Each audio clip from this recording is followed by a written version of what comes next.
ila hadratin Nabi sallallahu alaihi wasallam wa ashabihi wa azwajihi wa dzurriyyatihi wa jami'i awliya Allah wa jami'i masyayikhina wa ustadina wa jami'i muslimina wal muslimat. Al-Fatihah.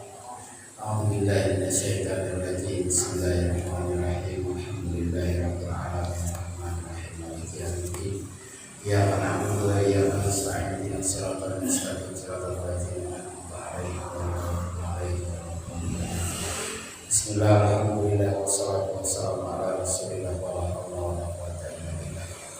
Marilah kita bersama-sama memanjatkan puji dan syukur kehadiran Allah, karena pada malam hari ini kembali dengan rahmat Allah kita dapat berkumpul di majelis kita cintai ini. Dan dengan berkat kita hadir di majelis ilmu, kita disihkan badan, dipanjangkan umur, dimudahkan dari urusan pekerjaan, dimudahkan dari urusan rezeki, mendapatkan rezeki yang halal selama dunia sampai ke negeri akhirat. Pada minggu yang lewat kita membicarakan tentang jatuhan, yaitu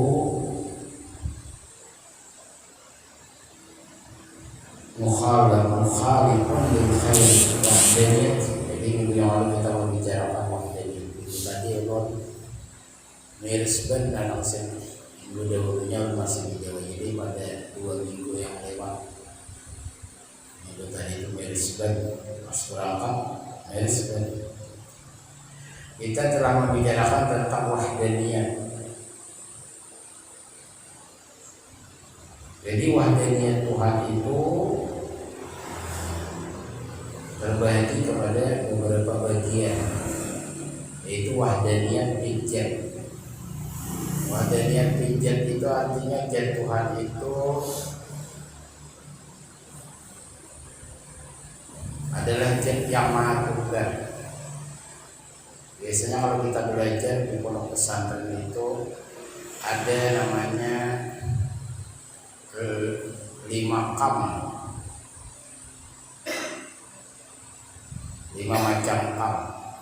Kam yang pertama yaitu kam mutasil pijat. Artinya zat Tuhan itu tidak bersusun seperti zat yang lain. Jadi seluruh zat yang ada di langit dan di bumi itu bersusun. Kalau zat Tuhan itu ada bersusun. Jadi kalau benda itu diperkecil, menurut ilmu fisika diperkecil, karena ada partikel. Diperkecil lagi kalau menjadi atom. Diperkecil di dalam atom itu ada proton, ada apa-apa adalah. Jadi ada susunan benda. Makin diperkecil makin. Dan ketika diperkecil lagi maka tidak terlihat lagi benda itu. Tiada. Sehingga sekarang ini kalau para ilmuwan itu menyelidiki sesuatu benda itu dilihat paling halusnya, mereka menemukan kehampaan, tidak ada. Jadi dari tiada ini lalu menjadi ada. Jadi yang ada ini adalah bayangan. Nah sebenarnya semua yang ada itu tiada, lalu diadakan oleh Allah, seakan-akan ada padahal tidak. Jadi yang ada itu hanya Allah. Zat wajib, zat yang pasti ada itu hanya Allah, tidak ada yang lain. Jadi wahdaniyah, ada wahdaniyah itu yang pertama kam mutasil pijat. Zat Tuhan itu tidak bersusun dengan beberapa zat. Jadi zat Tuhan tidak bersusun kepada beberapa zat yang sama. Tidak ada satupun zat yang sama dengan Tuhan. Kemudian kamu pasir pijat itu tidak ada satu zat pun yang sama dengan zat Tuhan. Kalau zat Tuhan tidak bersusun dengan beberapa zat, itu kamu pasir pijat. Kamu pasir pijat, zat Tuhan tidak ada yang menyamai zat Tuhan. Dia satu-satunya zat yang maha sempurna, zat Allah SWT. Zat wajib itu zat yang kita sembah, zat Tuhan kita yang maha agung. wa ilahukum ilahu wahid, bermula Tuhan kamu ialah Tuhan yang satu. Nabi Adam ketika beliau turun ke bumi, beliau itu mengamalkan akan ketauhidan, hanya satu Tuhan. Tuhan satu. Kemudian Nabi Adam, nabi-nabi selanjutnya, Nabi Adam, Nabi Idris, dia mengajarkan tentang ketauhidan, keesaan. Kemudian Nabi Nuh, dia mengajarkan tentang keesaan Allah. Wa'budullah, sembahlah akan Allah, wala tusyriku bihi syai'an, jangan engkau serikatkan Allah itu syai'an, sedikit dua. Semua nabi-nabi itu diutus oleh Allah untuk menyampaikan tentang wahdaniyah, tentang satunya Tuhan. Kemudian agama itu berubah, dirubah oleh para umat-umatnya, dirusak oleh umat-umatnya, sehingga pada zaman kegelapan di Timur Tengah itu terjadi benturan antara gereja dengan para ilmuwan. Orang gereja ini kan membedakan buat ilmuwan disebut apa? Karena ilmu itu nanti bertentangan dengan kitab. Kenapa jadi bertentangan? Karena kitab itu ditulis oleh mereka, ditambah-tambah. Sedangkan Tuhan kita yang maha sempurna menurunkan Al-Quran melalui junjungan kita baginda Rasul. Dia mengatakan, "Wanya ada yang bertentangan lawan Al-Quran itu sambat namanya." Allah menentang. Apalah takilun juga dengan pada pakai akal, pakailah akal.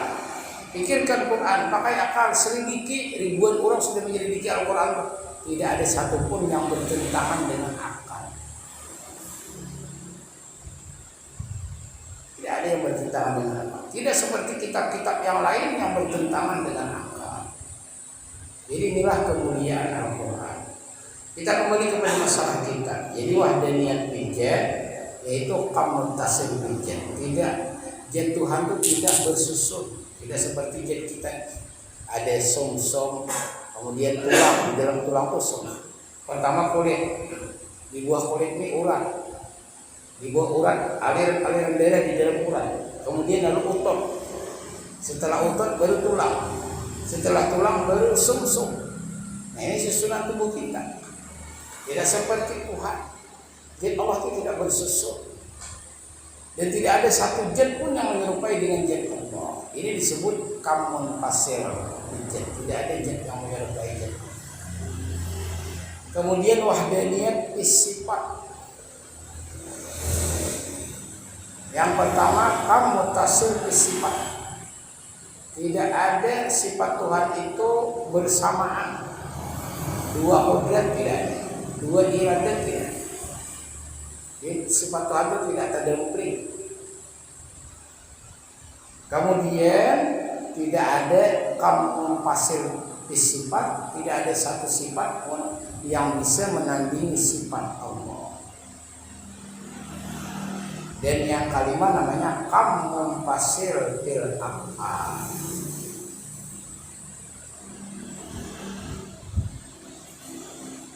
Tidak ada satu perbuatan pun yang menyerupai perbuatan Allah. Di semua yang ada di langit dan di bumi datang daripada Allah. Maka itu disebut wahdaniyat bijat wasifat al-adiyah wal fi'lu fi tafsir laisa illa lil wahidil qahhar. Bermula segala perbuatan ditafsir pada yang memberi bakas laisa tiada lagi illa lil wahidil qahhar, kecuali bagi yang maha tunggal, yang maha esa, yang maha perkasa, jalla wa ala.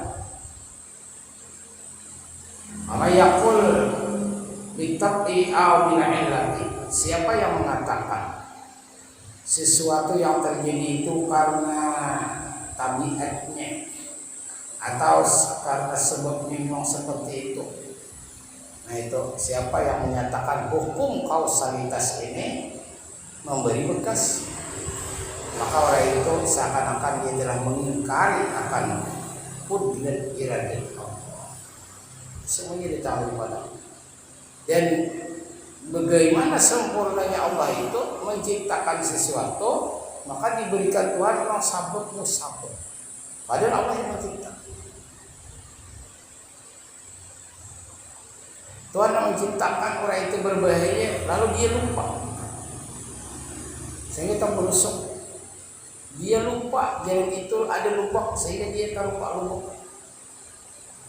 Dia lupa ketika dia menyeberang jalan, di sebelah kanan, di sebelah kiri, kadang lagi menengok langsung nyeberang, lalu dia kecelakaan. Dan Allah itu ingin memberi rahmat kepada orang, maka Allah jalankanlah dia sehingga dia meluangkan waktunya duduk di majelis ilmu, sembahyang berjamaah, dan nanti akan ditakdirkan Allah untuk memasuki surganya Allah. Jadi Tuhan berikan sabuk, musabuk, kemudian Allah berikan rahmat Tuhan turun supaya terpakai akal. Kita berusaha, kita berencana, Tuhan yang menentukan, tapi Tuhan menentukan kita tuh ada sudah Tuhan atur sudah. Orang kan dijadikan Tuhan, orang itu pedagang, maka Tuhan mudahkan dia sehingga dia tiba-tiba mudah untuk berdagang. Ini berdagang payuan. Tuhan jadikan dia sebagai seorang guru. Dia senang menuntut ilmu dan senang mengajarkan ilmu. Nah, jadi Tuhan itu mengambilkan sesuatu itu tidak menyalahi hukum kausalitas, sabot musabot. Walaupun Tuhan itu sebenarnya setiap yang terjadi itu tidak bisa dikaitkan dengan sabot musabot. Semuanya mutlak di tangan Tuhan. Wa may yaqul bitab'i aw birahmati, siapa yang berkata tabiatnya sudah api itu membakar, elati karena orangnya yang ada hati-hati ini pasti mati terungkap. Nah itu bahasa mulut jelas, bahasa iman kita kepada Tuhan atau tidak, semuanya sudah ditentukan Allah. Wajah kufrun inda akhir millah, maka orang itu digulungkan kafir menurut ahli agama. Wa may yaqul bil quwwati, siapa yang berkata kekuatan itu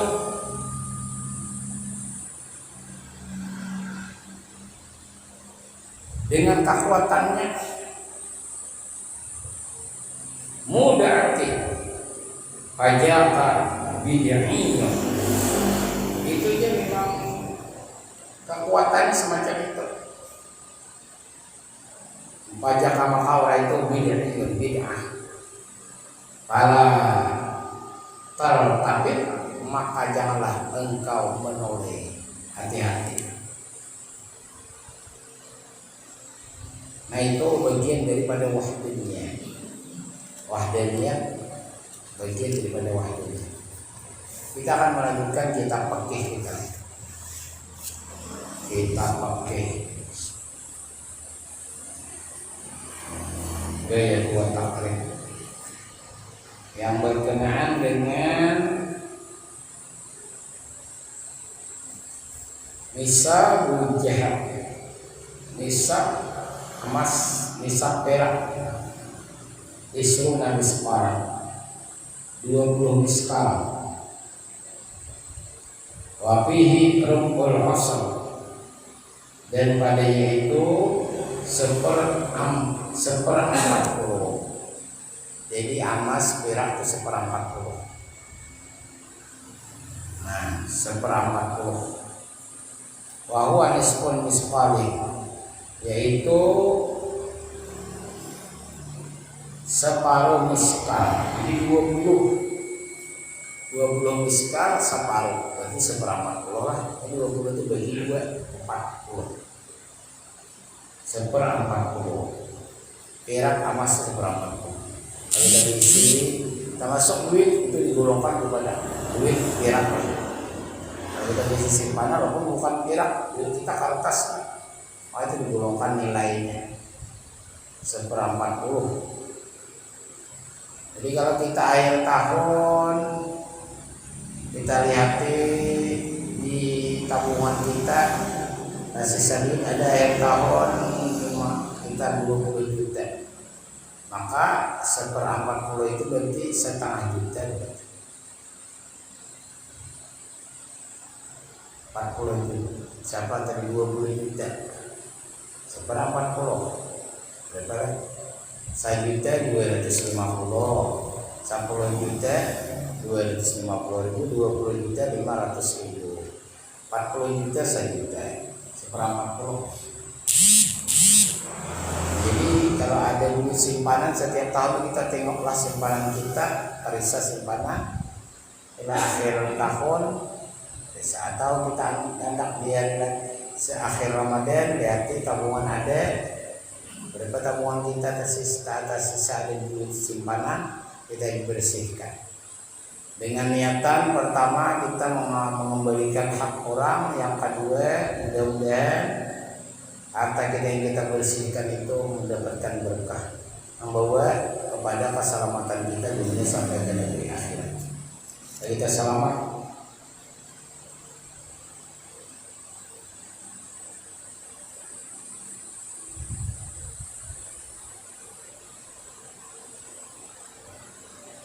Bahwa nisfu miskalian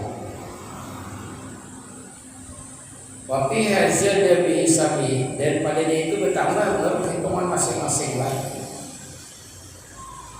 Berapa tambah ya? Saya ulang. Dia bertambahnya juga naik. Bertambahnya juga. Kita sudah membicarakan orang yang berhak berjabat semua. Ada dalam golongan orang yang berhak berjabat orang. Nah itu halaman selanjutnya, itu penting.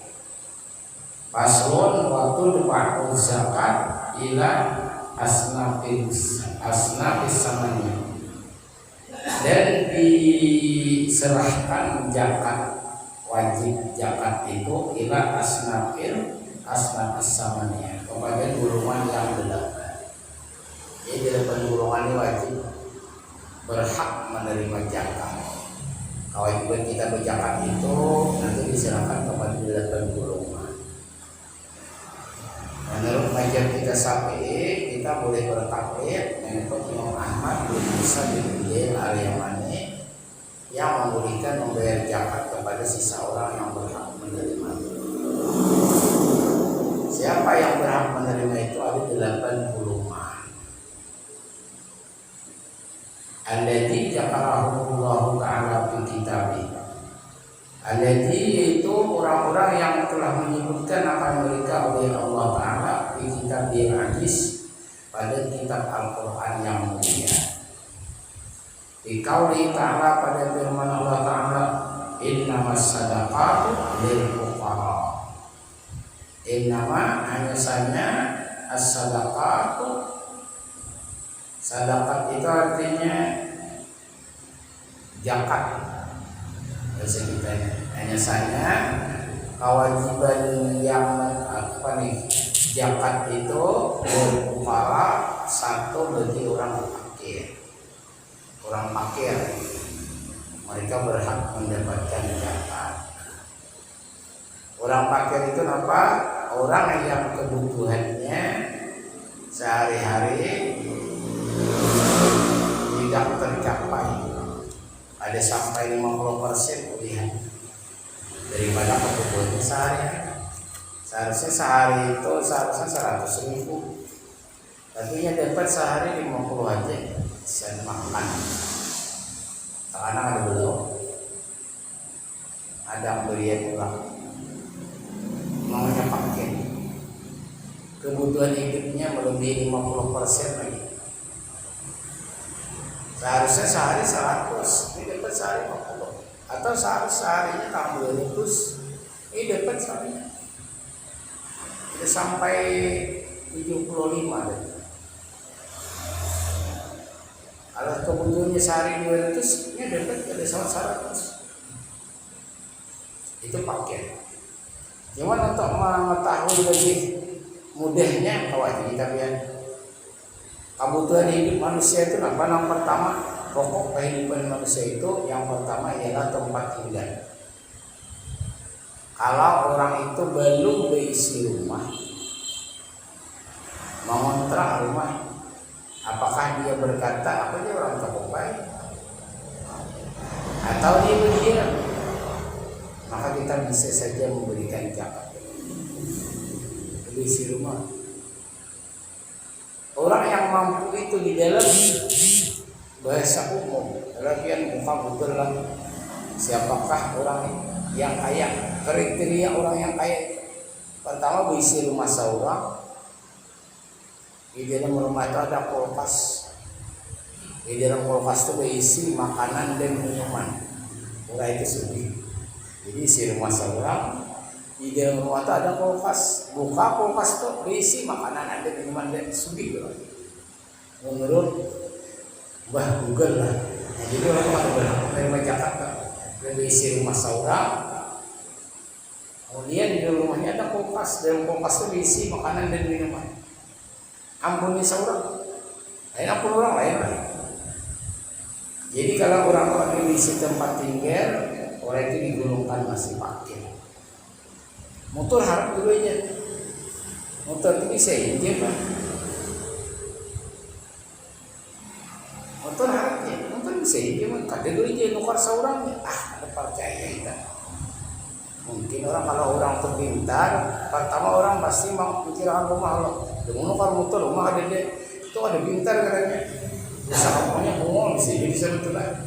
Ada pintar orang tuh. Kalau motor beres, rumah orangnya diisi. Guringan di rumah, hanya itu kalau pun di rumah lah. Di motor kalau punya guringan di motor, ya bawa motor berarti orang tuh bisa rumah motor banyak. Ada orang yang hidup di motor dia. Rumah dan motor tuh hidup ada kulkas, ada itu. Jadi orang tuh kalau memang dia di motor, orangnya ada bisa rumah aja, miskin boleh aja di motor aja boleh makan boleh bisa itu orang segera motornya harap misalnya memang kayak di dalam motornya kayak hotel lah. Nah itu nggak ada jadi masalah. Artinya di mana dia tinggal dia tidak punya tempat tinggal. Dia sehingga tinggal di kampung. Di kampung tuh ada di rumah. Orang tuh masa fakir dan miskin. Ada itu aja rumah menyewa. Nah, paling tadi digolongkan miskin. Yang ngontrak, orang segitu aja, yang ngontrak rumah aja. Tapi ini orang tuh di Jawa sana ada rumah sini. Nah, itu lain kisah lah. Kisahnya ini orang tuh di situ berdiam, mungkin bertempat situ, di situ jadi di rumah. Lain nama di Jawa, datang sini karena tugas lah. Kalau mau ngontrak rumah di perumahan itu lain orang kisahnya. Ini orang sedang diisi rumah. Nah, jadi fakir dan miskin itu pertama dia cara menanamnya orang itu berumah hakadang. Yang pertama, jangan melihat kadernya, jangan melihat mobilnya. Bisa orang penandak lah, motor juga bisa penandak dia menyewa aja sehari 300 saya lah. Antum orang menyewa motor terus aja ada di rumah kadang kita juga orang. Yang kedua berisi rumah, tapi rumah tuh rumah buruk, tidak apa rumahnya di bawah normal, rumah orang tuh buruk di bawah normal. Jadi itu orang tuh bisa ditakuni yang miskin ini. Jangan ditakuni orang tuh. Kami jangan memberi orang miskin. Siapa yang miskin silakan kita sini. Itu salah kita. Orang miskin itu jangan ditakuni, nah ada miskin kan bisa miskin bila melihat begitu lah. Dilihat maka itu banyak kita nih salah sasaran. Mereka itu bagi salah sasaran. Karena ada mimpi lihat orang, anak ini dia orangnya ada di semua, cuma ada di KTP, debat, itu salah juga kita ngurus sih lah. Itu tuh pemerintah daerah tuh pentingnya RT, bakal, camat, bupati ini diurusi ya orang-orang layaknya nang ada tapi tahu deh nang guring kadang-kadang karuannya memang gitu sih. Nah,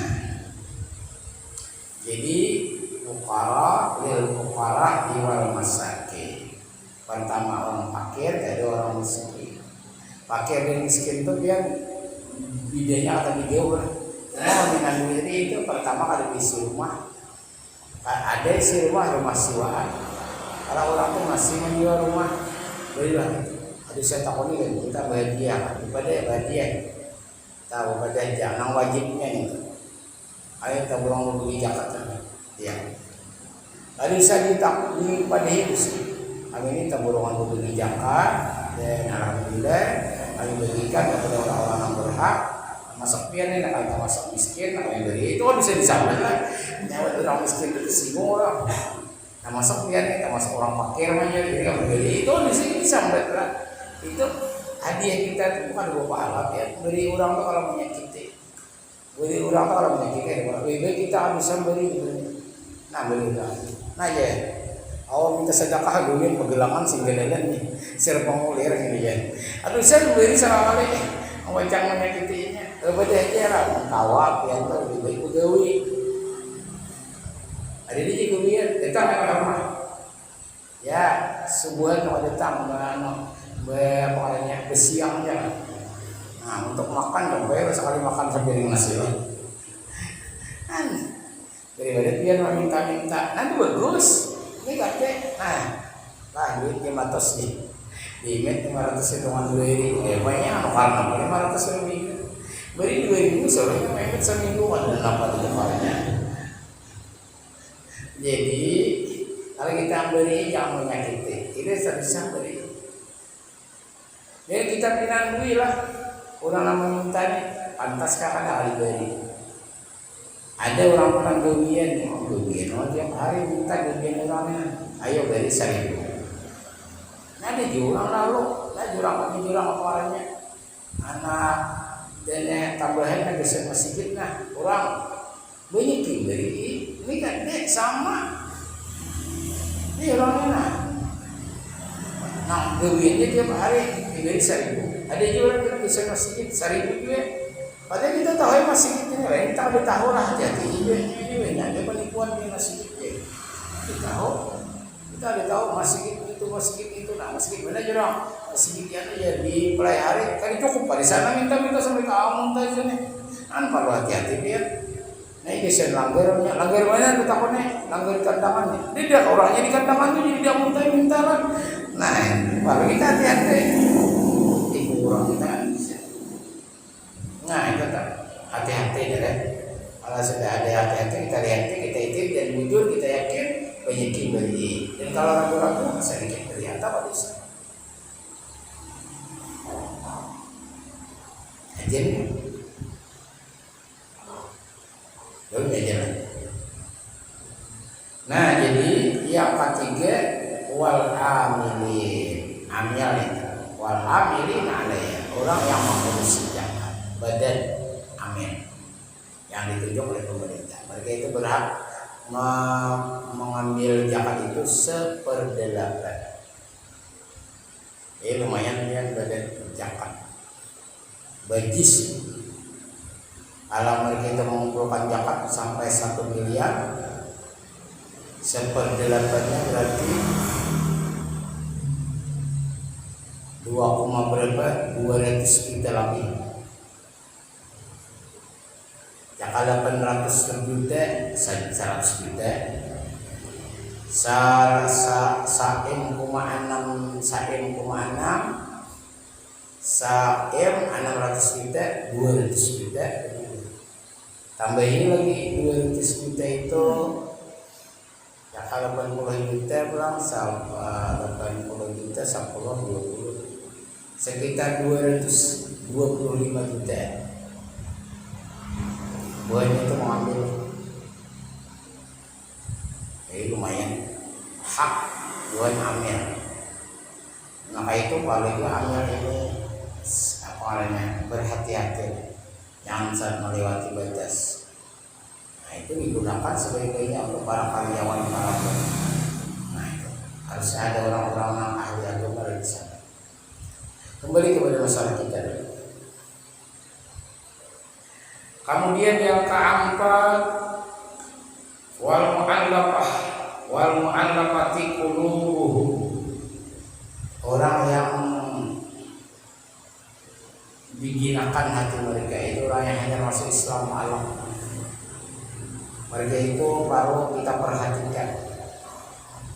Kita perlu kasihan melihat pembunuhan malam itu. Ketika mereka itu masuk Islam, mereka meninggalkan keluarganya, mereka meninggalkan anak istrinya. Kadang-kadang mereka dimusuhi oleh keluarganya, dimusuhi anak, dimusuhi istri, dimusuhi kuitan.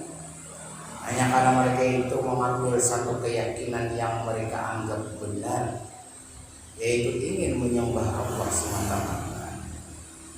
Dia orang non-muslim itu kalau masuk Islam itu memilih musuhi di orang-orang non-muslim. Maka kita harus memperhatikan, jangan sampai mereka itu kembali kepada kemusyrikan karena tidak dapat menahan kebaikan. Beratnya halangan ketika mereka masuk agama Islam. Dia buka channel barat bersahabat, buka biar channel para mu'alaf dari barat. Beberapa banyak orang yang masih Islam itu mereka menerima tantangan, halangan dan sebagainya. Jadi kita perhatikan. Jadi yang pertama tadi fakir, kedua miskin, ketiga amil, keempat orang-orang yang baru masuk Islam. Kita perhatikan. Namanya zakat itu dulu. Orang zakat misalnya 2, 3, 4 kita dulu sama orang baru. Nah berikan dan masih Islam berikan 2 juta. Sekian persiapan makan, dan persiapan macam-macam. Bahkan mereka meninggalkan keluarga, bahkan kadang-kadang kehilangan pekerjaan. Jadi kita orang Islam, kita ini bidang sana, kita yang memperhatikan mereka ini. Jadi yang pertama tadi zakat itu bagi orang-orang fakir, kedua miskin, ketiga amil, keempat mu'al orang yang masuk Islam, dan yang kelima wafir riqab, budak yang dijadikan bertiket. Mungkin sekarang sudah tahu. Setahu kita ada lagi, mungkin ada kita ada tahu barangkali. Cuma setahu kita mungkin ada. Pertama fakir, kedua miskin, tiga amil, keempat mu'alaf, kelima riqab. Karena wal ini orang-orang yang tak hutang. Orang tahu hutang pada orang lain. Anak adil itu perlu kita ringankan beban. Kita ada pernah meringankan beban mereka. Jadi kita hubungi. Kita tak pernah bagi zakat, hubungi orang yang tahu hutang kita. Assalamualaikum, salam, minta maaf lah kami mengambil rupiah, kami kita pulang mengeluarkan zakat. Kami lihat ada catatan hutang pian. Ada kapian rencana anak bayar hutang, anak kaya pagi, cuman sementara ini belum kawat. Oh, jadi belum kawat ya, belum kawat. Nah, itulah kami potongkan hutang pian di zakat. Jadi pian terimakan zakatnya melalui lisannya lah. Nah terimakanlah anak hutang piannya sebanyak sekitar 5 juta kami berikan zakat 500 tahun ini. Terimakanlah. Nah terima, kemudian pian secara simbolik kami ambil di hutang, kami potongkan di hutang pian. Namun terima kasih. Maka sah sudah zakat kita 500 dipotong. Orang nak tahu hutang untuk ada berat nanti di akhiratnya. Kemudian kita hutang itu kita ngomong. Jadi jangan sampai kita pas kita ambil dosa orang punya tahu hutang kita di akhirat pernah kasihan. Padahal kita berzakat tiap tahun kita ada mau berkulikan orang-orang yang tahu hutang daripada kita tak boleh. Nah, kita maaflah karena lihat catatan ada hutang pian, kita boleh main ambil zakat, anak kami, rencana kami potongkan zakat kami itu di hutang yang tidak melalui zakat. Karena dia dipilih kita bayar gitu kan. Dan dia tambah seorang yang berhak menerima zakat karena hendak bayar hutang kita kawat. Aku nabian menerimakan zakat kami ini. Dia menanya berapa orang menerima? Dia menerima potongan sebesar 300.000 tahun kayaknya potongan. Namun betul ini dia kita akan jadi beban. Berapa banyak kan orang tuh kadang nak marilakan hutang orang pas mati, anak masih surga dia malaikat. Haji, biar ada orang tahu biar nak marilakan, ada ngilah sini biar, anak masih surga dingin loh. Orangnya masih berurusan di neraka. Berapa tahunnya di neraka berurusan tahu kita tak kalah masuk surga. Ya, nah itu dia. Orang tahu tak kita ada yang bayar kan? Atau ada yang bayar kan? Kalau orang ucap kita hutang ada, biar kita hutang, dia aja hutang ya. Oh itu kami terserah ya di catatannya. Kalau ini tak hutang, kalau ini nak mau bayar, kalau mau mutuakan, jangan sebagai hutang yang tidak ada, kemudian merasa ada dia, ya ada apa lah. Cuma dari akhir kita berhitung berita, kalau ini anak selamat tak perlu di dunia ini nih urusannya. Oh itu aja, itu aja mutuakan barang itu aja. Nah itu selamat tuh berarti biar. Menjadikan dia, karena di akhir nanti kita tanya sama malaikat. Ayo pada itu pun ada rugi juga kami ini membutuhkan zakat utang pian melalui zakat pian ngeri nak pian ngeri dia utang ada masalah. Coba kalau ada akhirat, ini kita mati jangan berjaya kami ini nak mencari keselamatan. Nah itu.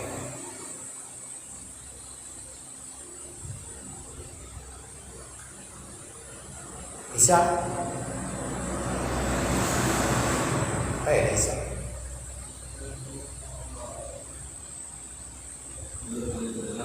Boleh tedangan lah. Boleh mana lewat punya naik. Boleh sana lewat. Nah itu. Jadi kita perhatikan. Kemudian selanjutnya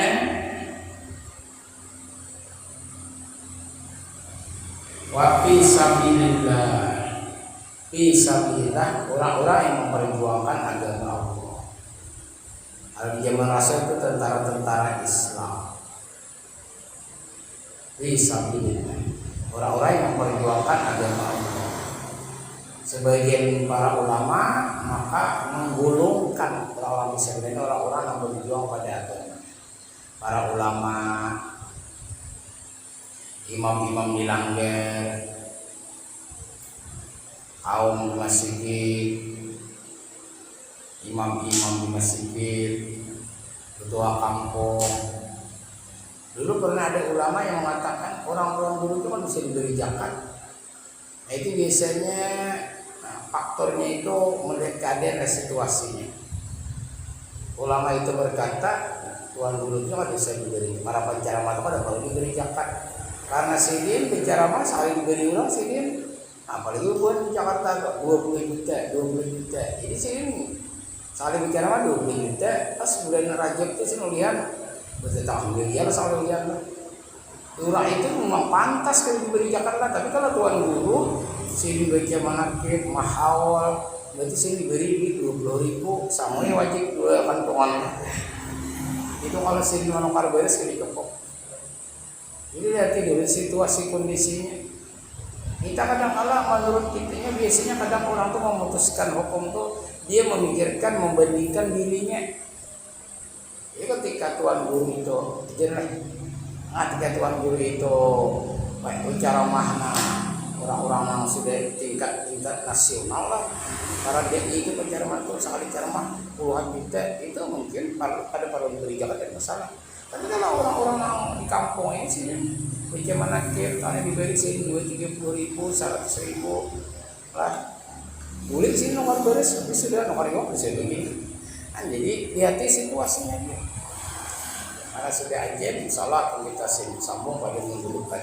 Mudah-mudahan dari kita nuntut ilmu kita disediakan saja dipanjangkan umur, dimudahkan dari setiap urusan dan pekerjaan yang mulai segera dosen kita sengaja bisa kalau orang tua kita masih hidup sudah meninggal. Mudah-mudahan orang tua kita dilaporkan dalam kuburnya. Mudah-mudahan kita berisi durian yang saleh dan saleh kalau kita sakinah mawaddah warahmah mati husnul khatimah berkumpul bersama Rasul dalam surga Allah. Amin amin ya rabbal alamin. Bismillahirrahmanirrahim.